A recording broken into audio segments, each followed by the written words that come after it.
Hey everybody.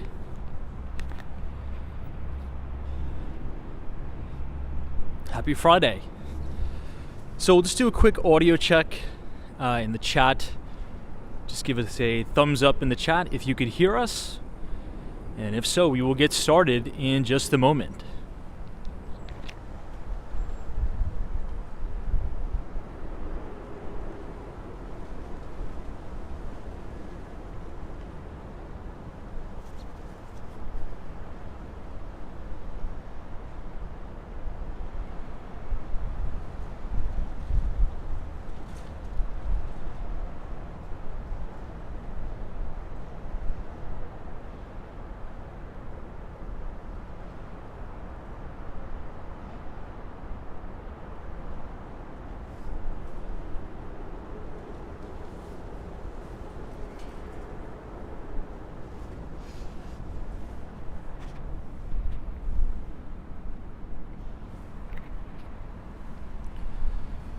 Alright, good evening everybody and welcome back to Walks and Wall Street.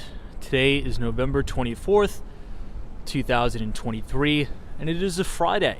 It's actually Black Friday too.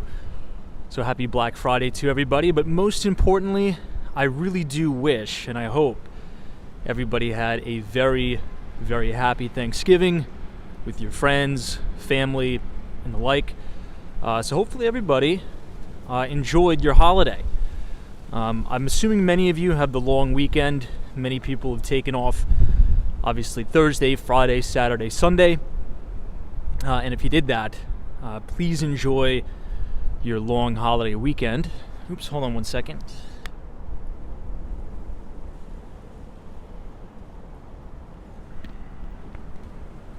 Okay, great.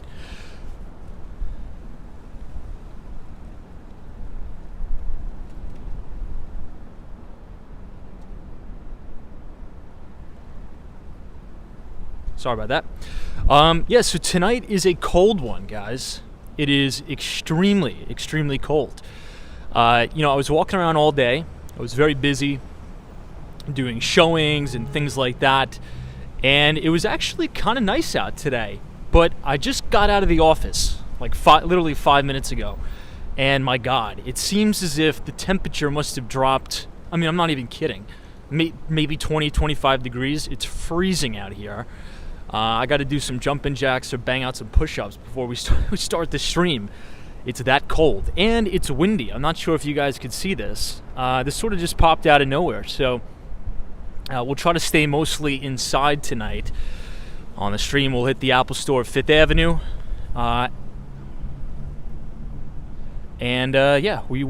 we'll be good here. So, market closed early today, as we know. Market closed at around 1 p.m. Not much trading activity happening on Wall Street for obvious reasons. Holiday weekend. It was Thanksgiving, and now it's kind of cold, so I'm sure everybody's just inside enjoying their Thanksgiving leftovers. I want to give a quick update. Man, I got to warm up here. I'm freezing. Quick update. So I just sent out the Behind the Street newsletter. So go ahead and check your email. I sent it out roughly at 7:30 p.m. Eastern Time tonight. So as we know, we send out our free financial newsletter every other Thursday when the market closes. Obviously, today, obviously yesterday it was Thanksgiving, so we did not send it out. But we sent it out today, Friday. I think you're going to like this one. We took a little bit of a different approach to the newsletter. We sort of talked about one of the greatest investing and really personal development lessons I was ever given by a very, very well known and renowned hedge fund manager that's a personal friend of mine. So if you haven't yet received it, the title of the newsletter is A Thanksgiving Lesson: How to Crush It in the Markets and in Life. You do not want to miss this read. So if you want to read that for yourself, you could type !news, N-E-W-S, in the chat, and the Nightbot will drop the link to the description of the newsletter. Or you could scan the QR code on your screen, and the QR code will bring you right to that newsletter. Now, if you scroll all the way down at the very, very end of the newsletter, I've included a little bit of a test here, okay? So one of our featured listings here in New York City, 75 First Avenue. We are going to be uploading an apartment tour. It's actually there right now. So Penthouse 8A, it's on the market for $5,250,000. It's an amazing 3-bedroom, 3-bathroom, about 1,700 square foot apartment in terms of the interior square footage, 1,100 square feet of exterior square footage. It's an amazing penthouse. Now, I filmed an all-inclusive property tour. It's not going to go up on YouTube. The only way you'll be able to see it is if you read the newsletter, scroll to the bottom, and you could watch it embedded right into the newsletter. So check that out. But I'm going to be closing up the laptop here, folks. We will say hello to everybody in the chat, and then we'll get things kicked off here. So allow me just a moment to wrap up.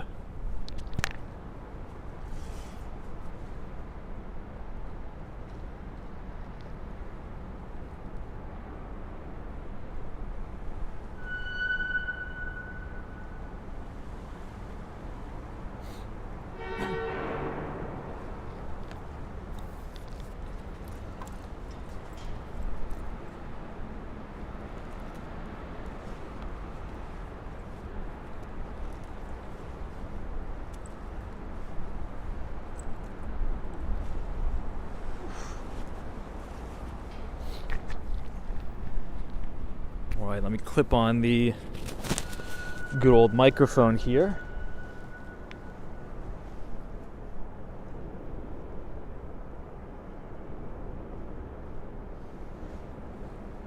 And we will get started. Let's see who we have in the chat. Hey, Trax 101 is here. Steve B. Says, can't wait to read the newsletter. Thank you, Steve. Hey, we have Ryan Beck in the house. Ryan Beck, happy Thanksgiving to you and your family. Hopefully you had an amazing day yesterday.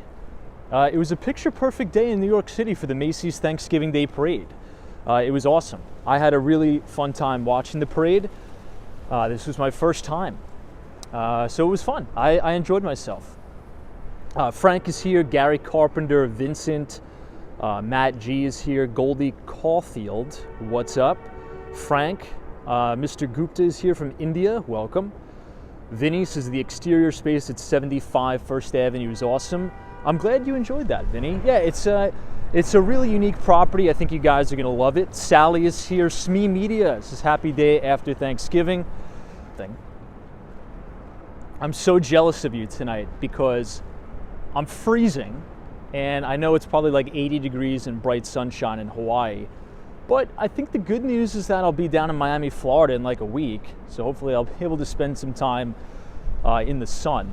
So hopefully when I'm down in Florida, there won't be, let's just say, any crazy rain or hurricanes. Hey, Steph UF says, hey, Tom and team, what's up? I see Gabe is here. Madison 32, always a pleasure. Colton Manning, good to see you. Austin City Limits. I see William, Storm Rider 8957. What's up, everybody? It's good to see you. It is Black Friday. Now, I'm very excited for next week because we should have some preliminary data as to what some of the sales numbers were for Black Friday, Cyber Monday, and the like.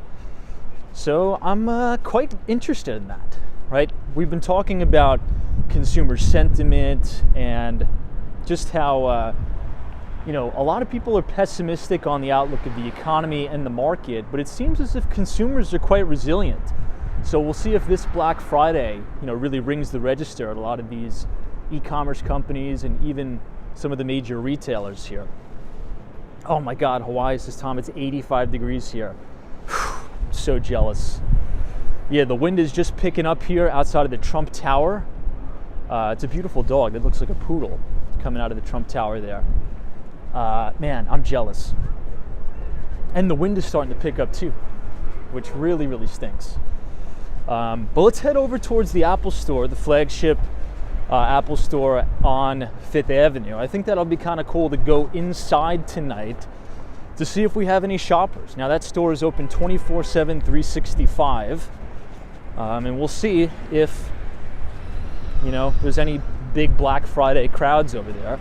Looks like a lot of people are out and about enjoying the city though. Hey, Nina is here. Says, hey Tom, hope you had a fabulous Thanksgiving. Thank you, Nina.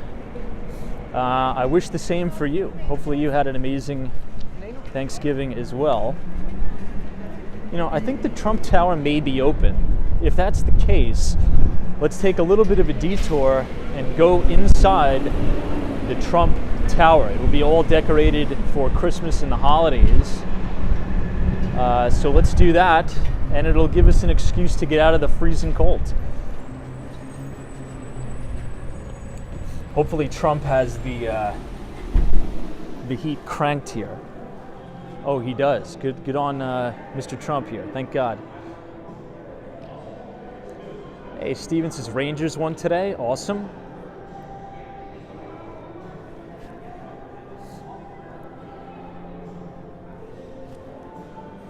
EMVs. Tom, could you touch on the topic of Airbnbs in the city? Yeah, so the Airbnb laws are really, I should say, the city is getting a lot stricter on Airbnbs and short-term rentals in general. Now, in my personal opinion, I think it's going to make it more expensive, not only for people who live here, but particularly tourists. In my view, to sort of sum it up, we have a very, very strong hotel lobby in New York, very strong. And what I think is they saw a lot of market share being taken away by Airbnb, right? So naturally enough, they sort of clamped down. Now, I can't say that conclusively, we know that for sure, but that's pretty much what I think happened. That'll make traveling in New York City, just try it out for yourself. Take a look at some of the thoughts on that. I think it's a really bad idea what the city has done to sort of limit Airbnbs, but it's nor here nor there. Now this is the sort of the bar and grill here, but I think they have the Trump Tower decorated very nice for the holidays. You have this beautiful Christmas tree in here. What do you guys think?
Okay, we are now exiting on the 5th Avenue side, and we are going to head up past Tiffany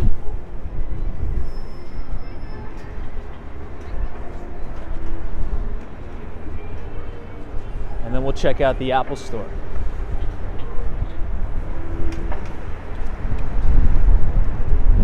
Yeah, I do agree with that. The Trump Tower lobby is a little bit older, right? It kind of looks a little bit dated, but you know, the one thing I will say is they keep it very, very clean in there.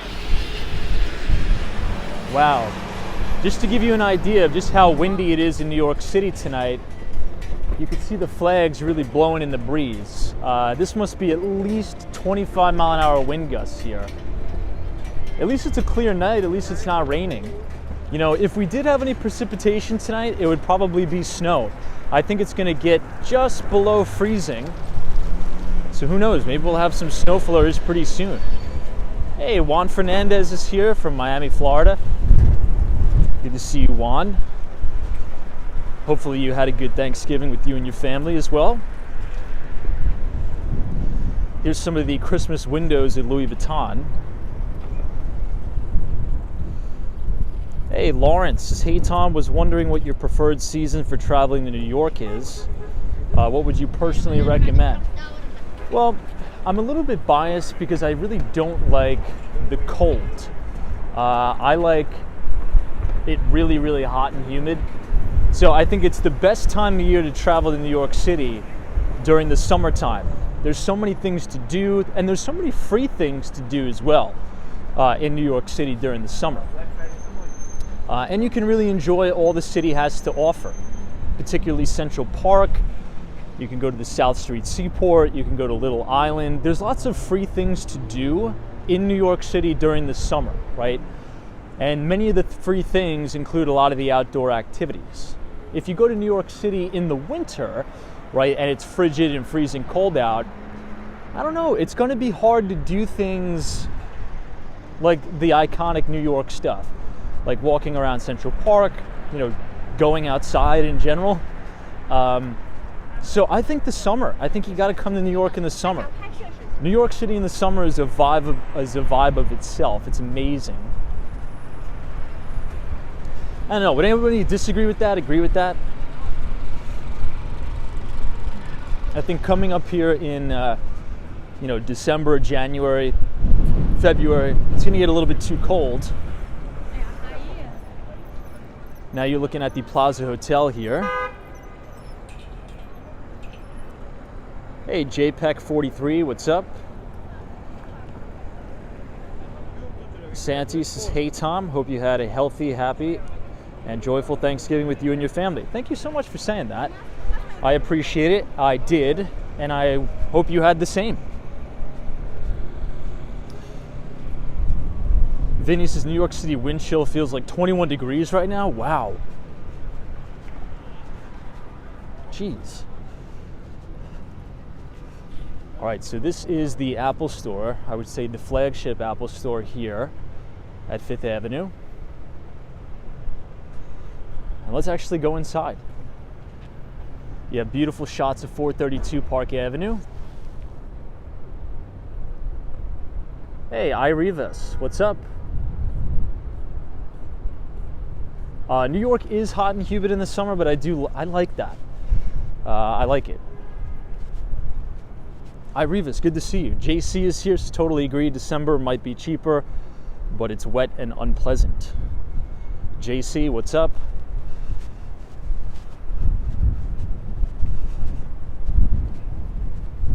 All right, so we're gonna go in the side entrance. Now, what do you guys think? When we get down there in the Apple Store, do you think there's gonna be a lot of shoppers for Black Friday, or do you think it's gonna be dead in there? What do you think? I think it's gonna be moderately busy. If it wasn't so windy, I would say it's probably gonna be packed. Hey, Douglas says, can you film the Apple Store with an Android? No, it's banned. Banned. Ooh, the heat is cranked in here.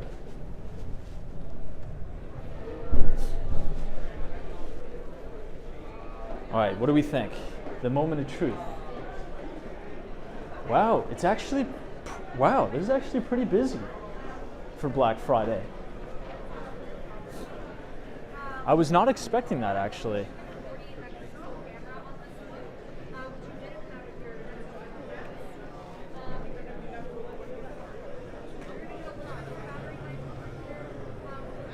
Hey, Dan Sang says, hey Tom, I hope you're wearing a scarf today. It's just way too windy today. Got to protect your neck from the wind. Ooh, the neck is protected. In this city, we got to protect your neck at all times, for sure. From the wind and other sharp objects, unfortunately. But here we are in the Apple store, and it's actually quite busy. So maybe Black Friday numbers will come in, higher, greater than expected. Let's check out the back of the Apple store, because that's where they usually have the, what's it called? They sort of have like demos and things like that. Hey, Kanzi says, hey, Walks on Wall Street. It's first time here. Well, thank you so much for joining us in New York City, and we welcome you. It's good to see you. Now, it appears that they've set up a line all the way in the back. They probably have extra staff on hand to accommodate the business, but I'm not too sure if Apple ever really has deals on their products. Apple kind of never discounts any of their products.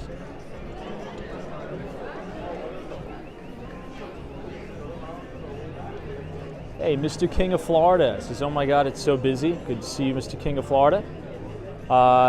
Mike Skate TV, what's up?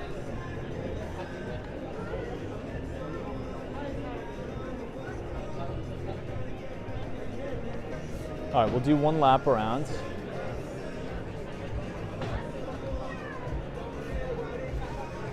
Now, from Apple's most recent earnings report, it's true that revenues continue to decline, but one of the, I should say, sectors or segments of Apple's business that's actually doing really well and continues to grow is the services sector of the business, which includes a lot of the cloud storage, the cloud computing, iCloud, Apple Music, and the like. And that's really a lot of the software products, right? And if you want predictability in revenue and very high margins, all of that comes from software. So I think you're going to continue to see that trend grow. Now, a lot of their MacBooks and iPads sales were down.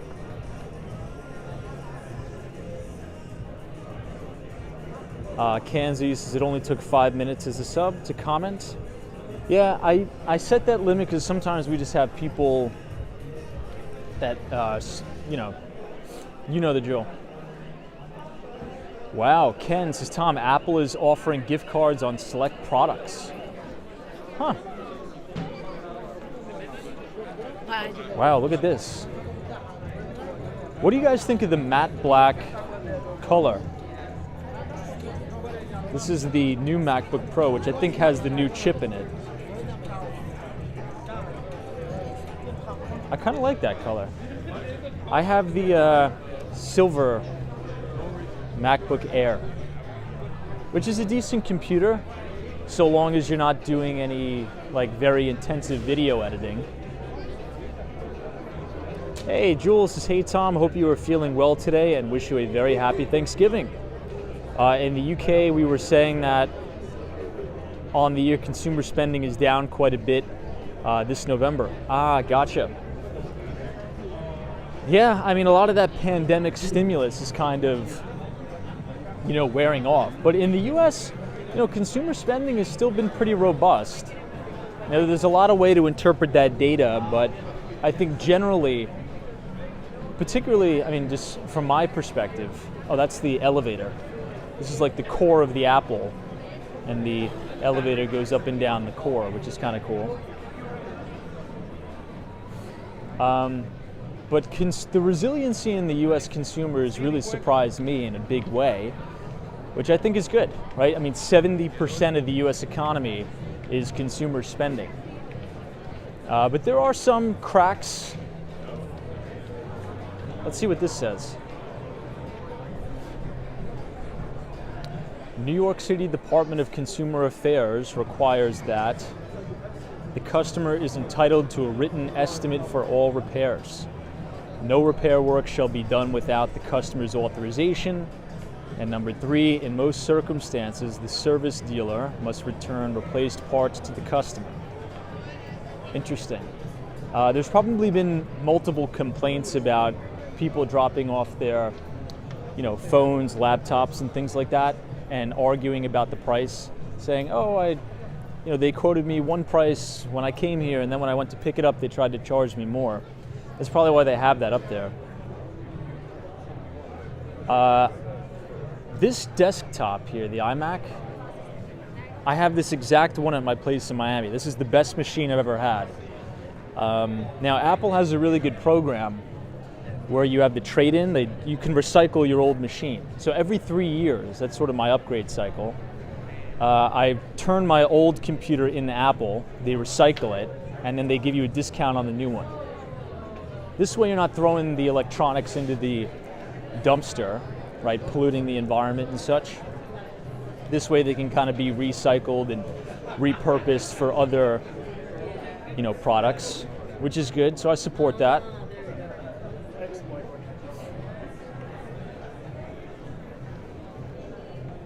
Hey, SME Media, what's up?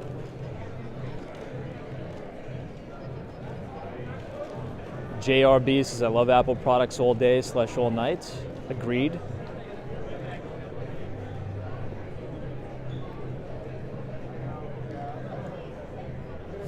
I don't know, how many iOS users do we have in the chat as opposed to Android? I think the last time we checked it was about 50-50. Hey, Barris is similar to the iPhone upgrade program. Yeah, I think it's a good program. I use it. MV says iOS. Office Girl says I'm Android. Douglas says you use both. I got it. Frank says you use both. So when you say you use both, are you using one as like a work device and then the other is personal? Or do you run iOS on your computer and then maybe Android on your mobile? Wow, a lot of both here. That's interesting. Susan S says I use Android. Storm Rider says both. Interesting. I know Hawaii is an Android shop. Sean says I still have the 2012 MacBook Pro. Wow.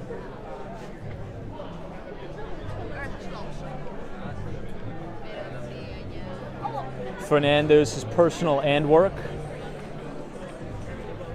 Nice.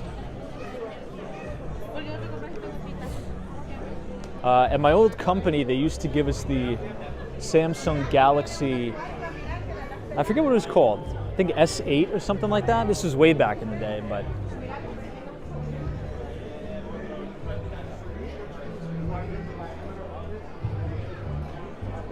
So this is where they do the, kind of like the demos. You can see it says it up there. Maybe they have a DJ here now, but they usually demo products for customers and things like that here.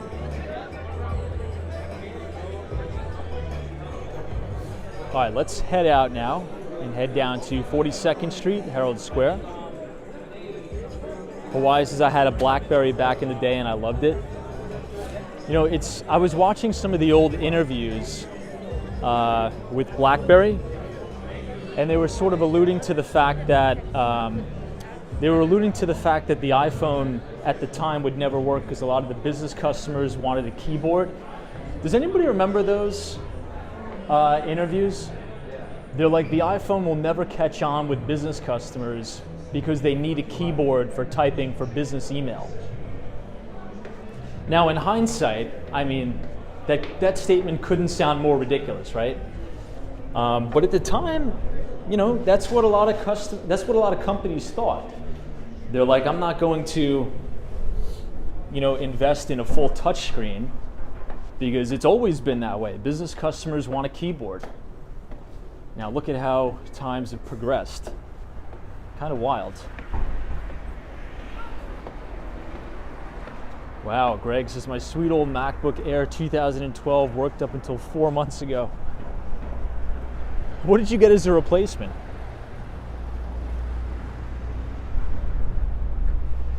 All right, now we are back outside. This is the Christian Dior store, right outside of the GM building. And you have really good views of not only the flagship Apple store, but the very famous Plaza Hotel. Octane says Apple refuses to make their products open source and they deliberately execute planned. Yeah, that was actually proven, by the way, too. Didn't Apple have to pay a multi-billion-dollar fine for that? For I think something with their battery. That is correct. But I just think the user interface for iOS is far superior to Android, in my view.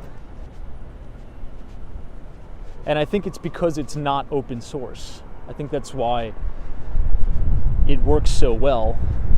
Now, it may not have all the features and bells and whistles and things to do like Android, but sometimes people, the vast majority of people, just want ease of use.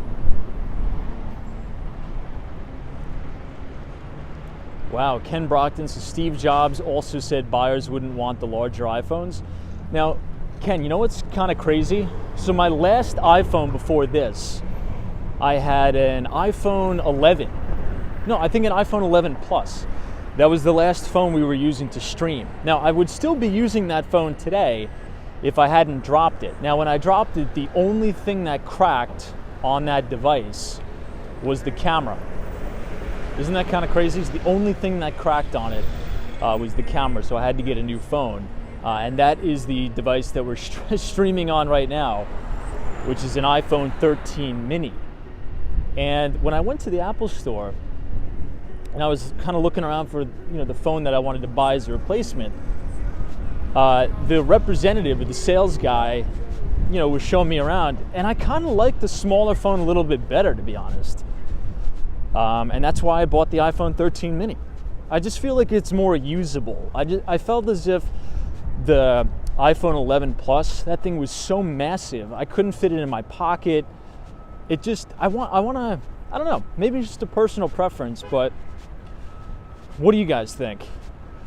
For anybody who has an iPhone, do you like the larger size, like the Pro Max? Or are you working with the minis or the iPhone SEs? This is a 432 Park Avenue, an amazing shot of it right here. And then just off to the right, you have Trump Tower, and you have the GM building, and the very famous Sherry Netherland, which is fantastic. So we're about half and half. Some people, JC says those iPhone 13 minis are awesome. Eric Tate is joining us. What's up? Alan says the mini battery is so bad, though, in my opinion anyway. That's a good point. But if I charge this to 100%, right? So if I'm at the office, I charge it to a full 100%. It usually lasts, assuming it's not like freezing cold out, it'll last 2 hours, right? I mean, usually the live stream goes on for 2 hours. So even running, a streaming software, walking around New York City for 2 hours, that's not too bad. But with some of the larger size, it'll probably last roughly 3 hours. But for the smaller iPhone, I think 2 hours is just the appropriate limit, let's say. Hey, Tao Now. Good to see you. Just wait till you get older. You'll go back to the Plus. I know. And my eyes are already horrible, by the way. If you guys haven't noticed, my eyesight is atrocious, egregious, disgusting. My eyes are no good. But I'm thinking about getting LASIK, by the way. I was going to ask that. Anybody in the chat ever gotten LASIK or thought about laser eye surgery? I'm really considering. I'm like very, very strongly considering it. Right now I wear contacts, but I'm wearing glasses now. Barry says put your iPhone in low power mode to conserve the battery. True. JC says these days I only charge between 20 and 80% to preserve battery life. Elon Musk said something similar with the Tesla.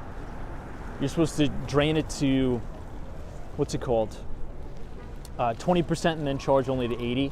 Oh, Hang with Mark Tom says, yes, LASIK surgery in 2001. Wow, so that was really old technology. You got it too. Anthony says, I recommend you LASIK. It changed my life. Oh my God, I got to get it done. Sharon says, I have 20/20 vision, not a flex. That is a big flex, by the way. Let's go in the Plaza Hotel. It's so lucky that you have 20/20 vision. That's a blessing. I am quite literally blind, okay? And that's not an exaggeration. My vision is negative 275 in each eye. It's really, really bad. It's horrible.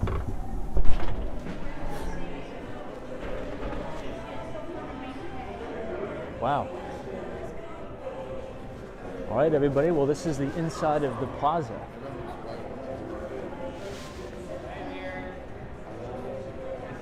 The chandelier looks unbelievable. Yeah, maybe I will get LASIK. I don't know. I'll think about it.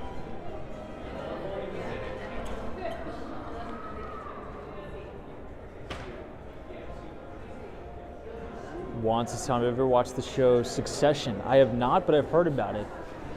A lot of people have been recommending me I watch that and the show Billions. I haven't watched either, but I'll check it out. Sunshine after rain, good to see you. Douglas says my vision is worse, much worse. I'd love to have those super low numbers. Well, negative 275 is bad, in my view. If I take off my glasses or if I take out my contacts, you can't hear any, I mean, I can't see anything, like zero.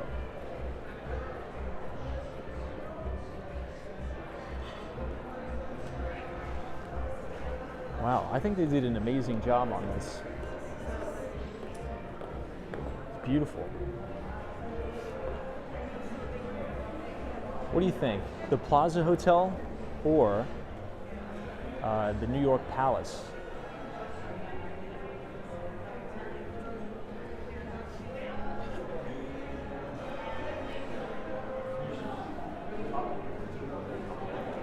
It seems like it's a full house too. They were probably at 100% occupancy for the Macy's Thanksgiving Day Parade. Fascinating says, do your homework. JPEG says your audio is muffled. Yeah, I know it's going to be hard not to have it muffled tonight.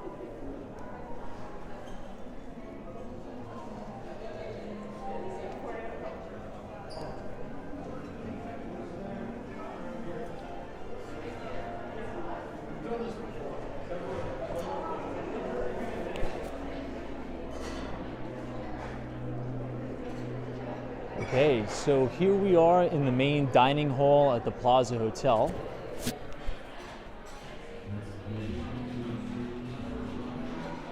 And you have the bar right in front of us.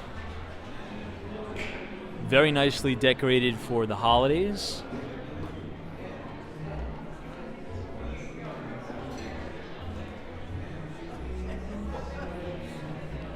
FHLs. How much is it a night to stay at the Plaza? I think the room started around $995. $995, I believe.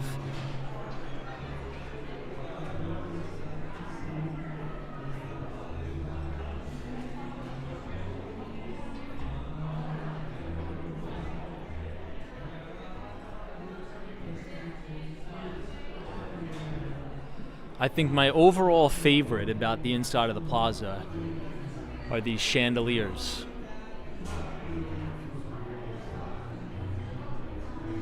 Hey, Richard Vogel says, Tom, my wife had her LASIK done at TLC Laser Eye Care in Garden City. Oh, okay, Garden City. Very familiar with that. Richard Vogel. My sister went to Adelphi, which is a college right in the town of Garden City, I think. Hey, James Webbs, is Tom. Go upstairs to the Plaza Bar. Yeah, let's check it out. We'll see if we can. This is the residences side, which is really nice. We may have a listing coming up in the Plaza Hotel, not the Plaza Hotel, I should say the residences side very soon.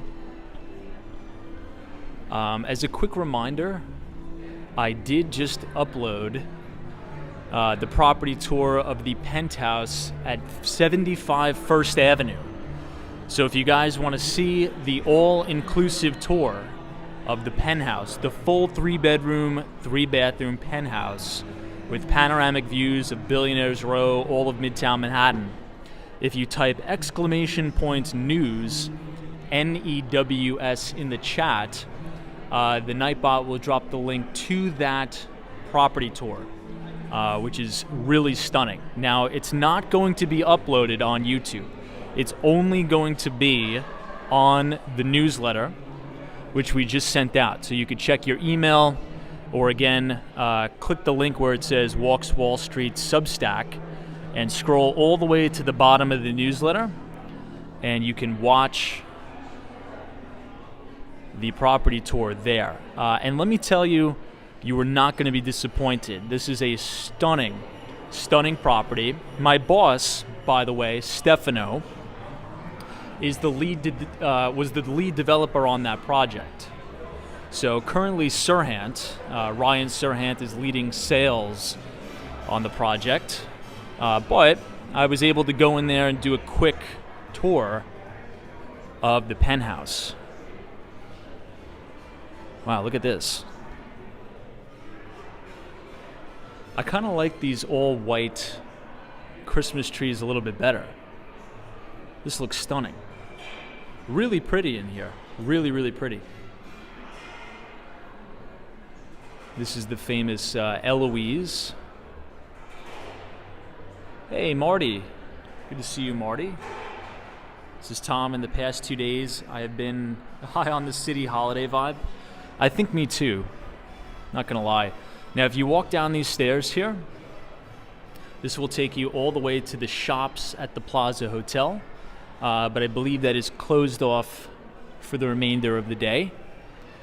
Again, you can see into the dining room here.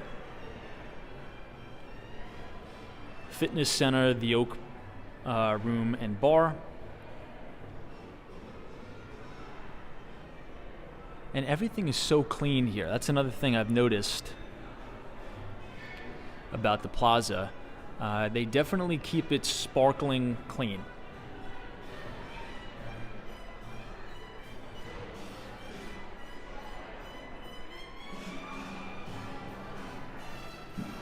Very good choice of music too. But if you guys are enjoying the live stream so far tonight, feel free to leave a like on the video and click the subscribe button if you're new. We usually do these live streams every single day starting at 8:30. We'd love to have you along for the ride.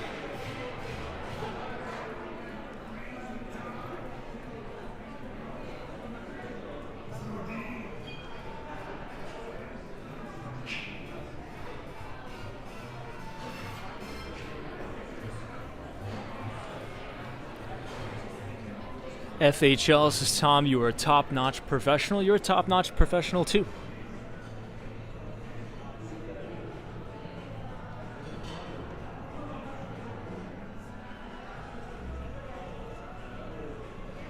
Now this is the Piniter. They have a lot of good leather work. It's an Italian brand, dating back to 1774. Only 2 years away from the best year in human history, 1776. Wow, Richard Vogel says, Tom, my wife's an eye surgeon. Oh, your wife's eye surgeon was Dr. Eric D. He is a pioneer in LASIK surgery. Richard Vogel, if you don't mind, and I don't mean to inconvenience you, would you mind sending me an email with that information? That would actually help a lot, because I am seriously considering it. My eyes are horrible, and particularly in the winter time, you'll notice I usually wear glasses in the winter, and that's for a reason, because my contacts never stay in during the winter because it's too dry and they move around all the time. So yeah, I can only really wear contacts either in the summer or when I'm down in Miami.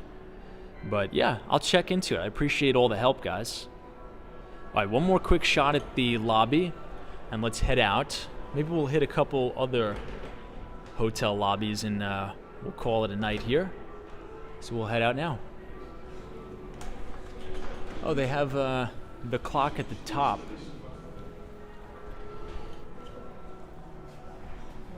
Hey, Roy S., what's up? This has been a while. Good to see you, Roy. God bless.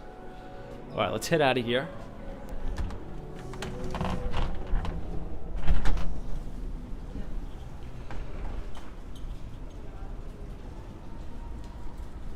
Hey, Pam B. This is great newsletter, Tom. Thank you, Pam. I appreciate it.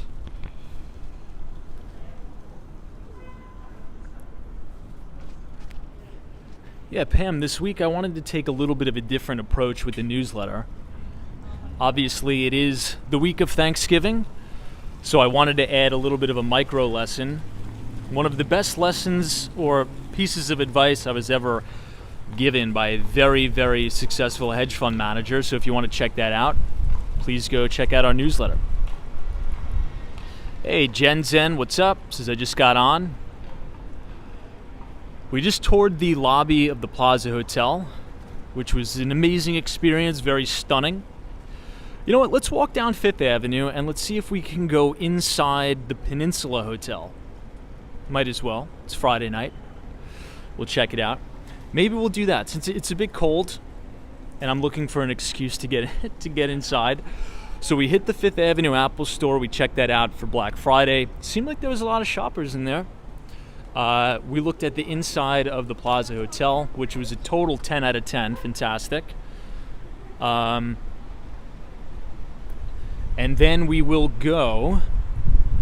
Let's see if we can go to the St. Regis or the Peninsula. Let's check it out. Sometimes they really don't like filming in there, so I kind of like to be respectful. Even in the Plaza Hotel, even though you're allowed to film, they really don't like it, which I totally understand. So I try to just be as, respectful as possible. Town now says, how far is Yankee Stadium from there? I mean, it might as well be in the other side of the world from here. It's all the way in the Bronx. I haven't been to Yankee Stadium in a long, long time. Not in a very, very long time. Hey, Main Street Moments. What's up? Welcome.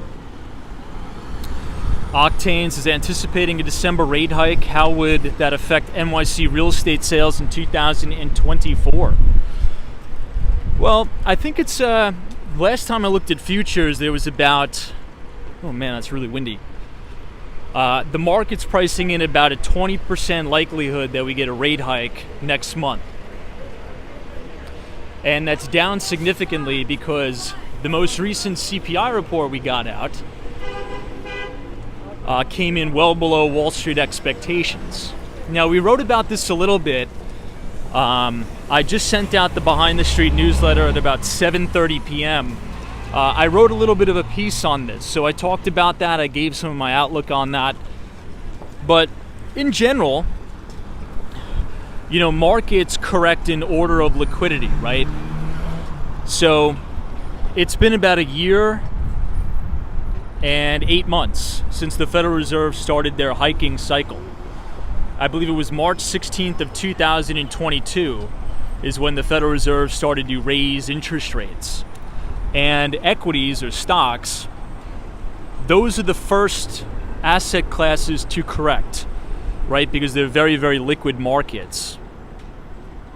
Now, the real estate market, it takes about a solid year before you even start to see the full effect of rate hikes hitting the market. And we could check this out if you type !news, N-E-W-S in the chat. Not news, excuse me, !CPI. !CPI in the chat. It'll bring you to an infographic by the Bureau of Labor Statistics. And you can sort of play around with it. You could toggle it back and forth.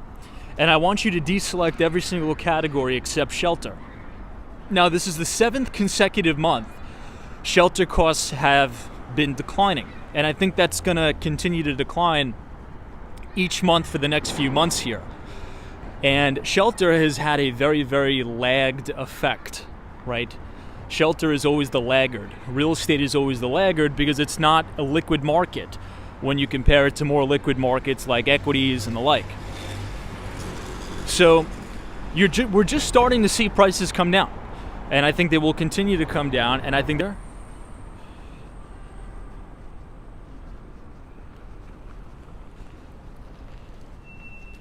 Chinook wins to shelter prices coming down, but mortgages continuing to go up. Well, the 30-year fixed rate mortgage is very, very closely tied to the 10-year U.S. Treasury. Now, one of the things we saw after the inflation report is there was a major, major bond buying spree. So there was tons of cash funneling into the bond market. Now, we'll just do a quick review as we're looking at the beautiful American flag here. The debt market, there's an inverse correlation between the prices of bonds and yields. So when you have buying in the bond market or the debt market, you have interest rates or yields going down. But when you have a sell-off in the debt market, and when people are dumping or selling bonds, well, you have interest rates going up. So there's an inverse correlation there. So what that sort of market action told me is that the market is pricing in rate cuts in 2024 because the Federal Reserve is very, very close to reaching its mandated inflation target, which is 2%. Hey, the Papa Smurf OG, what's up? The FDNY, New York City's bravest, is in the chat. It's a chilly night in New York City tonight. It's 35 degrees. Yeah, and you know what? I think it's like 27 degrees with the wind chill. At least that's what we were hearing from some of our viewers. But good to see you, the FDNY. Hopefully you had an amazing Thanksgiving with your family and all your friends there at the firehouse. All right, this is Trump Tower, which we were just walking in not too long ago.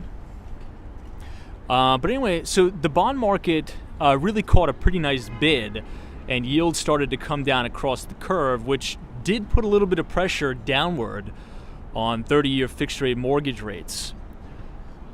About 3 weeks ago, maybe 3.5 weeks ago, a month, however you want to call it, we hit a record high. I should say a recent record high in mortgage rates. The 30-year fixed rate mortgage briefly hit 8%. Now, I think the average 30-year fixed rate now is what, 7.5%? Obviously dependent on credit worthiness of the borrower, but on a historical basis, and we've had this conversation before. Many of you have told me when you bought your first house, interest rates on a 30-year fixed-rate mortgage was almost 10%. So I think a lot of millennials and Gen Z people, such as myself, we're just too used to this ZIRP environment, this zero interest rate policy environment, I guess. I don't know. I think that'd be kind of a cool question to ask in the chat. So out of everybody in the chat here, when you bought your first home, what was the rate environment then? What was sort of the interest rate environment that you were dealing with? This is across the street from the St. Regis Hotel here. Hey, Chinook Winds is my first house, was in 1991, 11.75%. Hang with Mark Moms is the 1990s. My first interest rate was 10%, almost 11. Wow. Wow, Austin City Limits is 14%. Wands is 4.9. TPAC 5000s, but the average price of a house was way less than today. That's true. That's very true. Jeanette's is 7% in 1998. Jim's is 8.5% in 1992.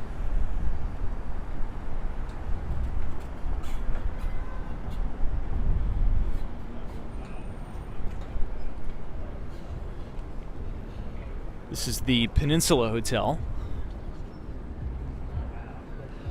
American Creed's is 8.25%. Yeah, so it seems like the vast majority of the chat, this isn't your first rodeo, right?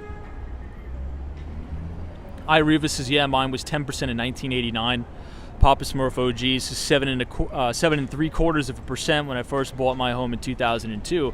Yeah, so I mean, generally speaking, it seems as if, everybody in this chat is a little bit more, mature than the average, millennial, Gen Z. So, I mean, this is like going back to normal is sort of what I call it, in my view. I think the Federal Reserve, ever since the financial crisis in 2008, they've kept us in a interest rate environment of ZIRP. And ZIRP is an acronym that stands for Zero Interest Rate Policy. That's not normal, right? We're kind of going back to normal. It's not normal to have artificially suppressed interest rates across the curve. Yeah, kind of interesting. Hang with Mark Moms is now my son. His mortgage rate is 2.3%. Wow, that's wild. Hey, Dwight R says, hey Tom, I watched your video of 75 First Avenue. Yes, the views from the living room and kitchen were great, but the rooftop terrace views were unbelievable. Thank you so much. Hey, Dwight, thank you for watching that. I'm glad you enjoyed it. Yeah, it's an amazing property. An amazing, amazing property. Hey, Marty, this is Tom. Why are savings and checking account interest rates so low? Well, a few things. And what I suggest, well, actually, I take that back. I don't suggest anything. I can't suggest anything. I'm not licensed. But the banks are not going to, the banks are in a tough spot, right? And I'll sort of explain why. Banks are in a very, very tough situation for the following reason. Now, I won't go on a big tirade. Maybe I could explain this a little bit better in written form. Maybe I'll do a little bit of a synopsis in the Behind the Street newsletter in 2 weeks. But a lot of these banks have very, very high exposure to long duration debt that they've purchased when interest rates were very, very low. Particularly a lot of the regional banks, right? They have very, very high exposure in their MBS portfolio, so their mortgage-backed security holdings, that they were buying these very, very safe mortgage bonds all throughout 2019 to 2022. Now the problem is the following, right? Just as we've explained, and maybe we'll do a little bit of a deep dive on mark-to-market accounting.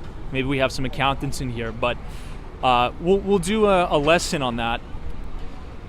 Now, it's not as if the banks were, doing bad things like they were in 2008 or leading up to it, when they were speculating in, highly levered toxic derivative products and the like. They were actually putting a lot of their cash into very safe mortgage-backed securities. Now, the problem is this.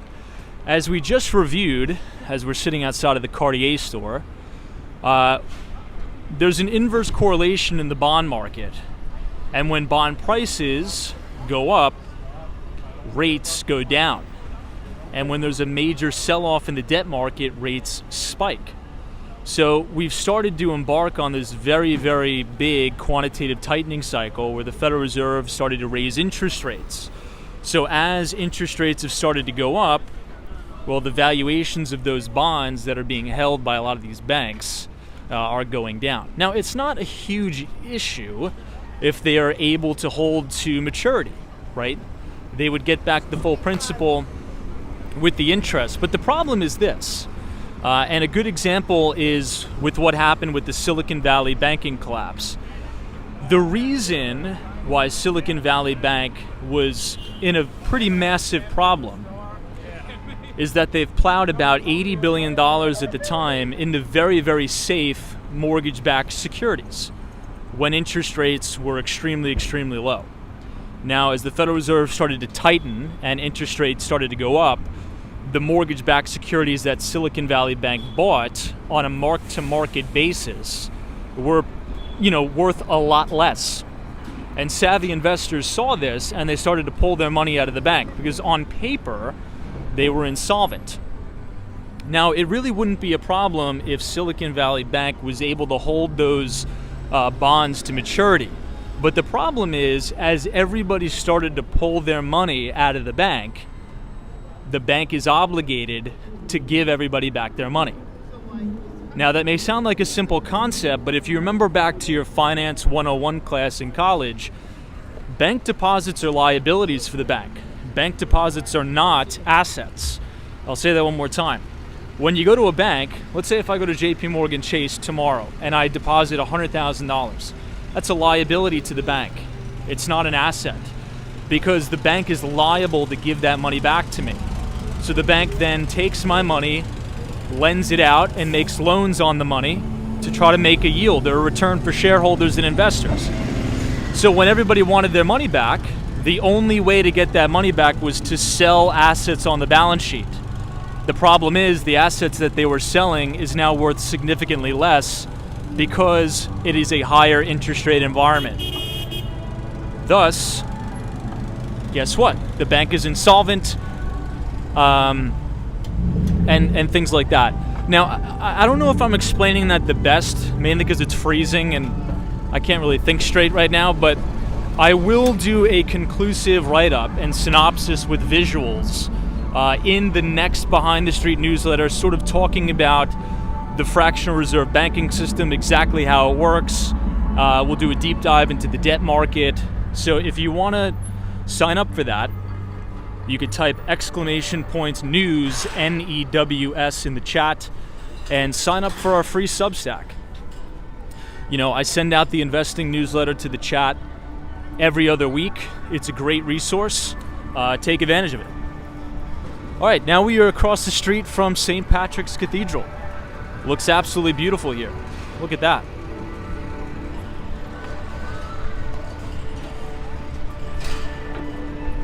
Wow, that's stunning.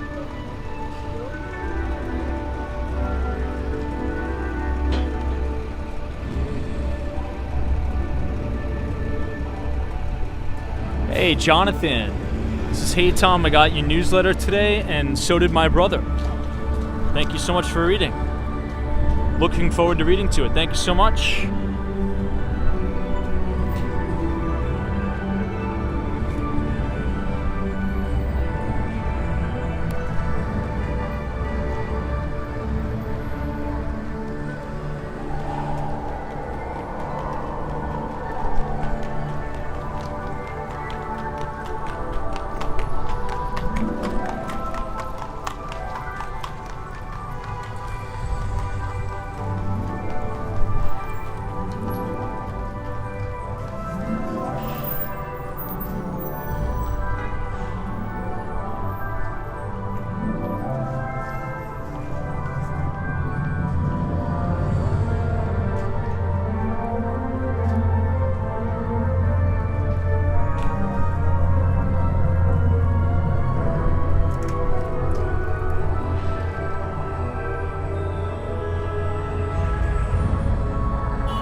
I always love looking at that thing. That thing's amazing.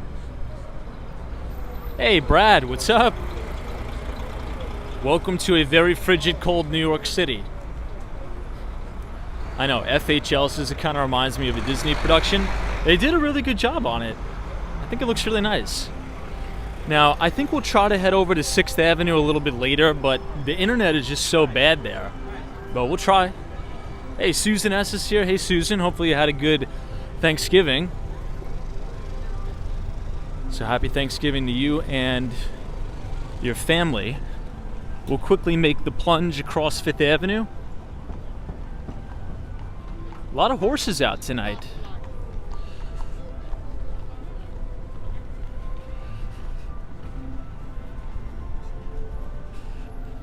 Now this is Olympic Tower. There's a pretty interesting story about this building, which we went over multiple times, but I won't give the story away. I'll just recommend a book to all of you. Now there's a very famous and very talented Wall Street Journal real estate reporter. Hold on, I think this is a Tesla Model Y. Hold on. I don't know about the color. Not a big fan of the color, but it's a nice Model Y. I like it. My favorite color is the charcoal kind of cover. Peter Webley says, how about 8th Avenue? I don't have the mental fortitude for that tonight. Maybe tomorrow once I'm more well rested, but I'm kind of running on empty tonight. Yeah, I can't be doing 8th Avenue. But yeah, Olympic Tower was one of the first condominiums to really be marketed towards international buyers. Because back in the day, even if you were an international buyer and you had a ton of cash, ton of money, let's say if you were interested in a really nice co-op or a cooperative on the Upper East Side of Manhattan, it was $20 million, massive penthouse, and you had the cash to buy it. Doesn't necessarily mean you could buy it. The co-op boards in New York City can deny you of buying the property for any reason. That's why I always kind of make this argument that even though New York City has the most strict, fair housing laws, I think it's a little bit hypocritical because co-ops can literally deny you for any reason. And they don't have to tell you the reason why. So you could have all the cash ready, you could meet every single criteria that the board requires, and they could just say, yeah, I don't want you living here, and they don't allow you to buy. It's kind of crazy. Right across the street, everybody, is the beautiful New York Palace. Hey, Ron Paul Liberty Report. What's up, Ron Paul? Good to see you.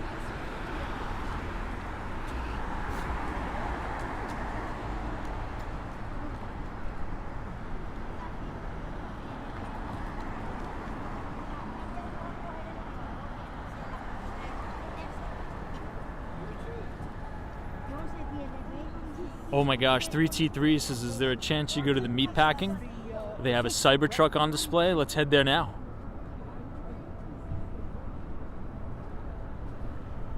If they have a Cybertruck, let's giddy up and head there right now after we check out this beautiful Christmas display.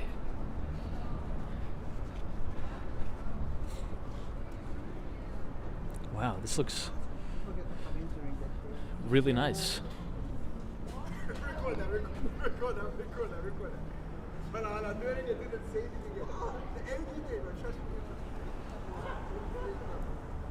Hey Brad, what's up?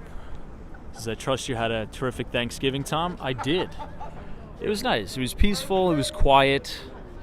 Hopefully you had a good Thanksgiving with you and your family as well.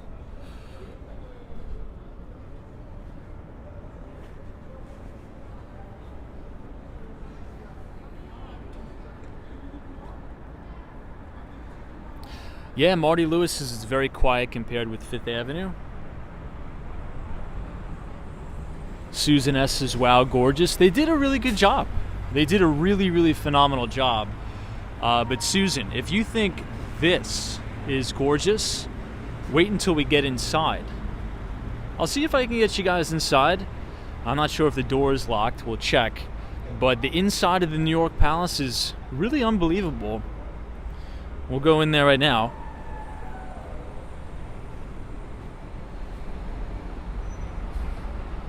But if you guys are enjoying the live stream tonight, feel free to leave a like on the video and click the subscribe button if you're new. We usually do these streams every day starting at 8:30.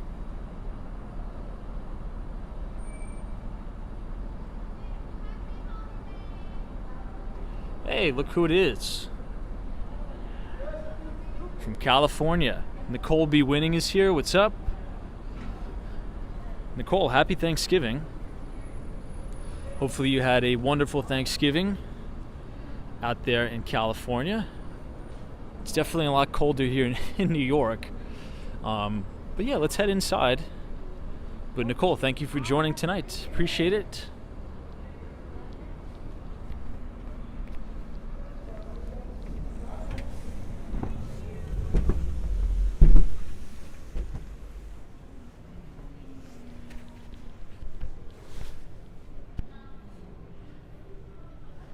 All right, so this is inside.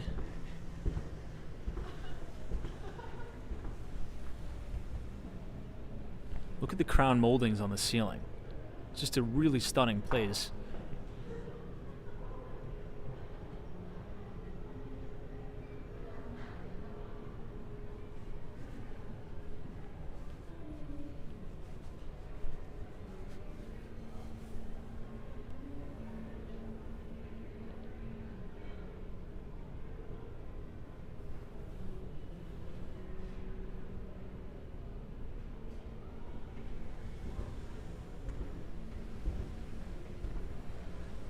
What do you guys think?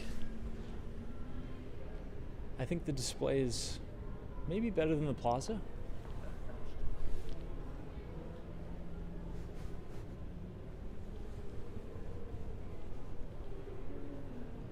Let's venture upstairs.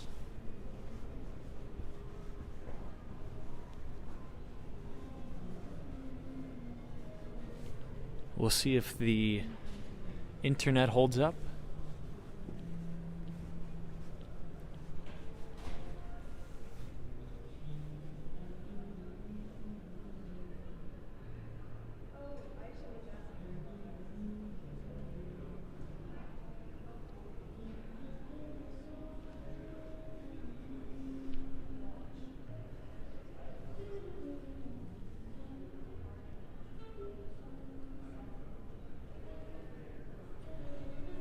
Wow.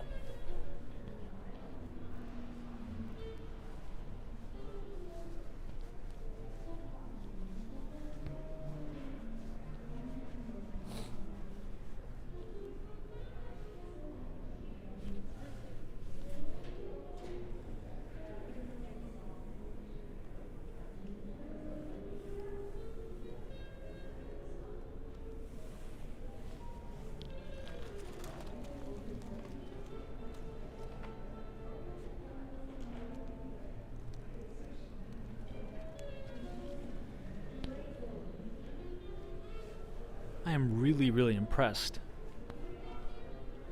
Whoa. Look at the elevator bank. That is so unbelievable. This is the guest room elevator bank.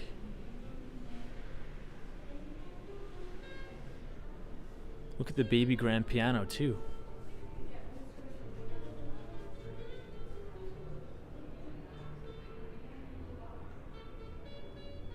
Wow.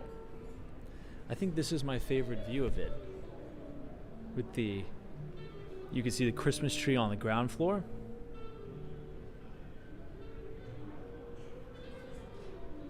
It's incredible.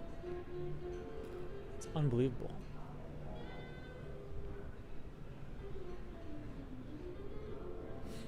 I think they have some sort of maybe a gingerbread house on the second floor. Excuse me, on the basement floor. We'll check it out. Might as well.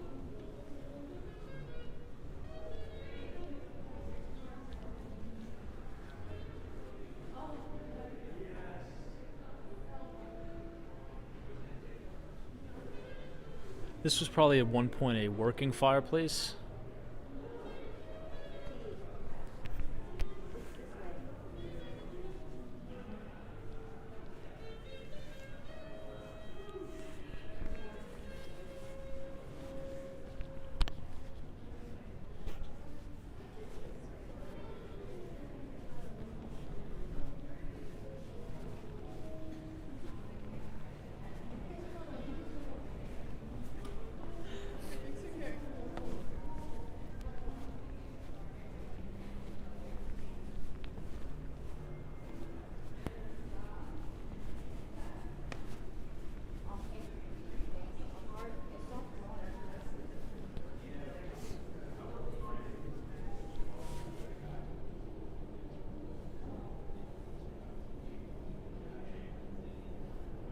Wow.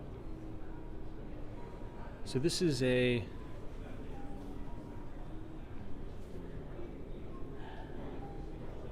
replica of the building. That's insane. Hey, Kay is here. It's a long time since I checked in. How are you doing? Hey, we're doing good. Hope you had a good Thanksgiving with you and your family. We're just checking out the New York Palace because it's freezing outside.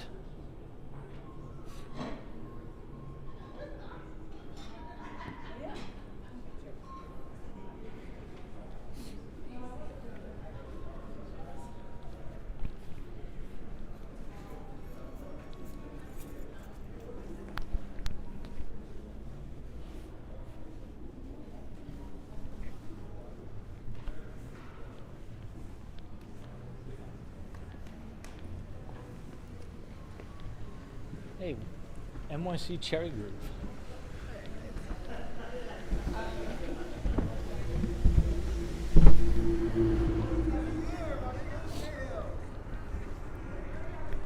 All right, what do you guys think? Thumbs up, thumbs down? Susan's you right. Yeah, I told you, Susan, this place is fantastic.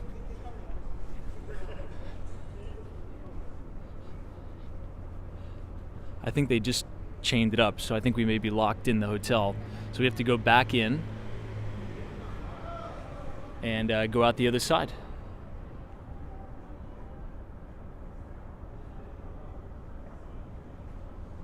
Wow. Brad says Expedia says $1,500 a night. I think the price may be a little bit inflated because of the Thanksgiving holiday. But for those of you who are just joining, just a quick announcement. We have sent out the free Behind the Street newsletter tonight at 6:30 p.m. So go ahead and check your email.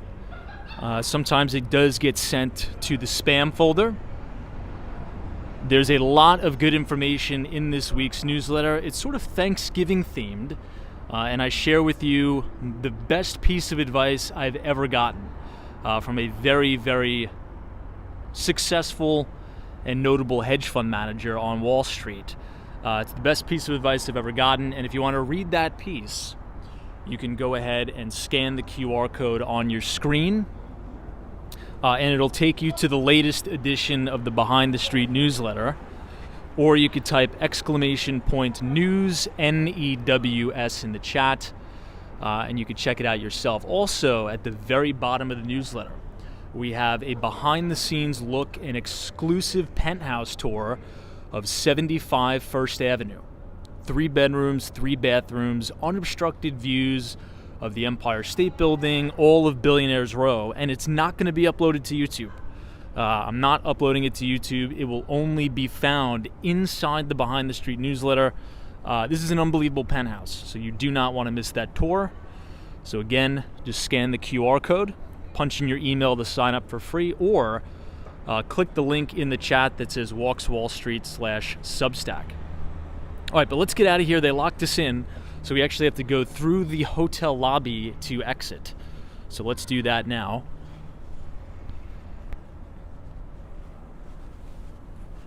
and we'll come out on the other side.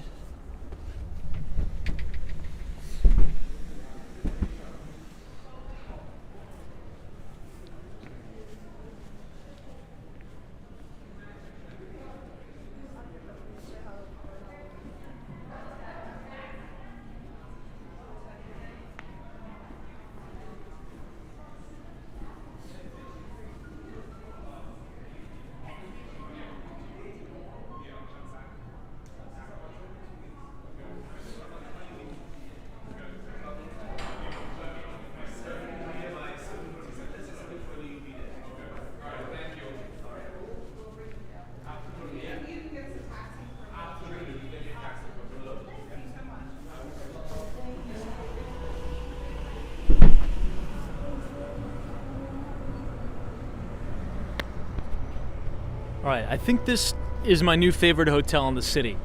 Not gonna lie.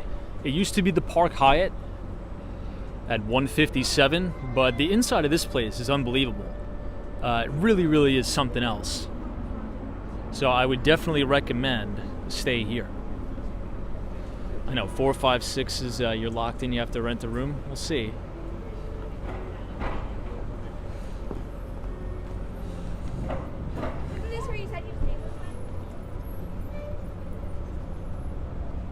Now, when you guys come to New York City, where's your go-to hotel stay?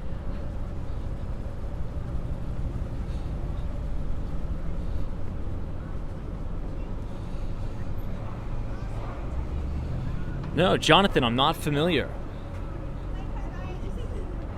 Babcock Ranch, Florida. Huh, I'll have to look into it. Not too familiar. I'm more familiar with the East Coast of Florida. I'm not a big West Coast guy. Marriott Battery Park. That's nice. Hey, monkeys. There's so much information in the newsletter. Wish I knew how to make use of it. You'll figure it out. Cameron, this is Hotel 50 Bowery in Chinatown. Nice. That's a good one. Love that beach, so I'm just a Hiltoner through and through. Hey, everything in Miami, what's up? How's the new coffee machine? Public hotel in the Lower East Side. Fantastic. Nice. The TPR says Hyatt Grand Central is where I go when I visit New York City. You have to try the Park Hyatt, okay? Try that next time. Trust me. You are going to love the Park Hyatt. It's inside 157, the building on Billionaires Row. If you love all the other Hyatts, you're going to like this one. Trust me.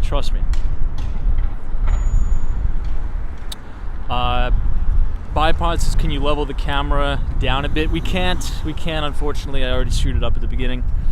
Jules says, Tom, newsletter received but landed in my junk. I nearly missed it. I am also a Hiltoner.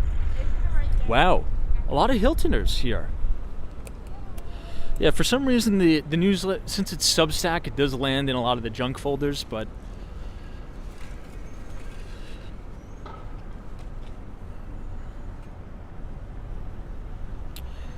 NYC Cherry Group says Park Bench in Central Park, much cheaper. It's true. Well, I heard the city of New York is handing out free tents now. If you want a free tent, you'll get it. TPR says I'll check it out next time. TPR, if you're serious about that and you're actually going to book a stay there, send me an email first. I know I know everybody at the Park Hyatt. So if you are looking to stay there, let me know, and I will. I'll hook it up. That goes for anybody too. If you're ever interested in staying at the Park Hyatt, New York, they are very, very, very good friends of mine over there. Great people. The concierge is amazing, and I will make sure you have a fantastic stay. Hey, Live Walking NYC, what's up? Happy Thanksgiving to you. And happy weekend, by the way, too. It's Friday. Fantastic. Now, speaking of New York City real estate, this is 270 Park Avenue. This just topped out this week. So Jamie Dimon was here, all the Wall Street bigwigs. We had the mayor of New York City was here, and the governor of New York State, Kathy Hochul, was here for the topping out, I guess you can call it, ceremony at 270 Park, an amazing addition to Midtown Manhattan and Park Avenue. I know, loved it. Yeah. Hey, JFs has never stayed at a hotel in New York City. Grew up 45 minutes outside the city, so never had a reason to stay overnight. That's a perk in and of itself.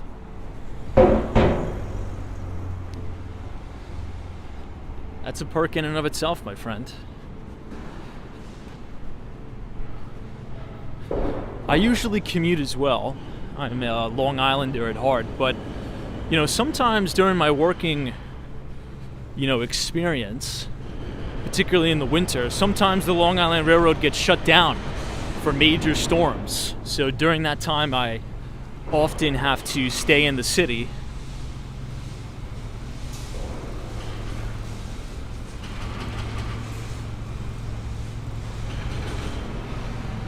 So you can see the construction workers working diligently.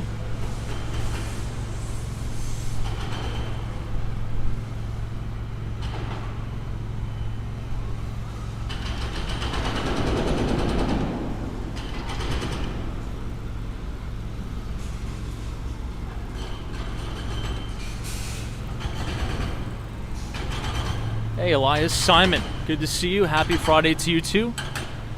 We are crossing over to Park Avenue tonight.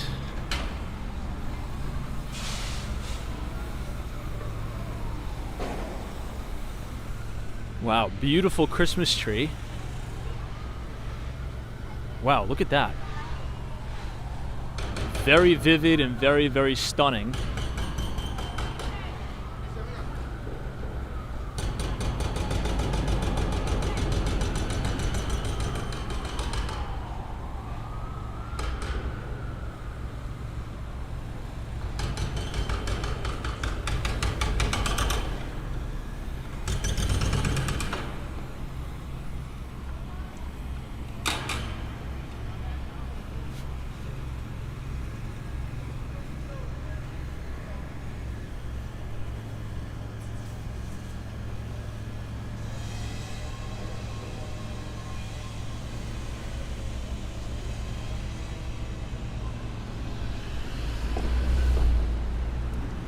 Now my favorite building is the Seagram building, and that probably has my favorite holiday display in the city.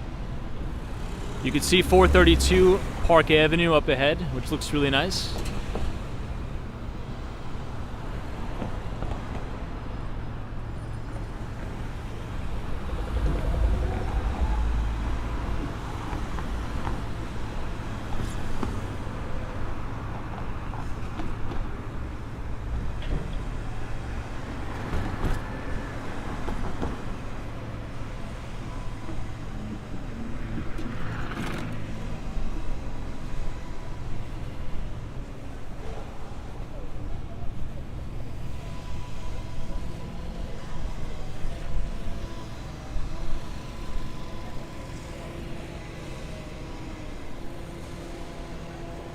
You can see the MetLife building and One Vanderbilt.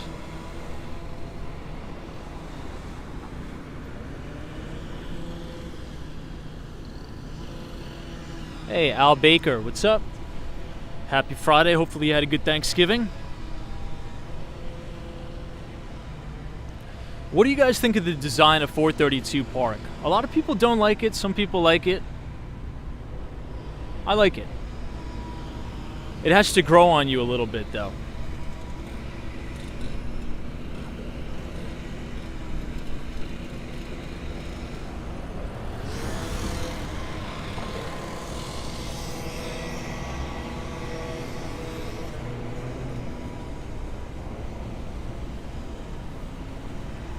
Hey, Danny Morris, what's up?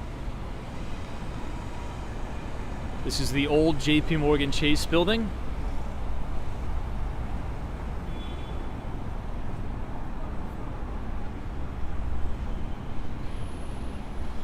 Hawaii's like, I don't like it. Sorry, Tom. I gotta get a, what's it called? I have to film a property tour in 432 Park so I could win you over. I feel as if I get in there and I can film a tour, I think I'll be able to win you over. Let's see. That'll be my goal for 2024.